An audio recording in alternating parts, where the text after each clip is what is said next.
मार्क्सवादी कम्युनिस्ट पक्षाचे राज्य समिती सदस्य माजी नगरसेविका नलिनी कलबुर्गी यांची नात तसेच युवा महासंघाचे जिल्हाध्यक्ष विक्रम कलबुर्गी यांची कन्या शुक्रवार दिनांक 17 जानेवारी रोजी संध्याकाळी 4च्या सुमारास विक्रम कलबुर्गी यांची पत्नी रेणुका व मुलगा अभिषेक व मुलगी साक्षी यांना शिकवणीला सोडण्यासाठी जाताना तालुका पोलीस स्टेशन समोर एक डंपर MS13 EF 9388 ही गाडी भरधाव वेगाने येऊन यांच्या स्कूटीला धडकले व गंभीर अपघात झाला।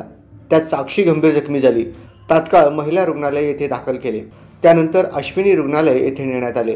उपचारापूर्वी साक्षीचे निधन झाल्याचे डॉक्टरांनी मयत घोषित केले।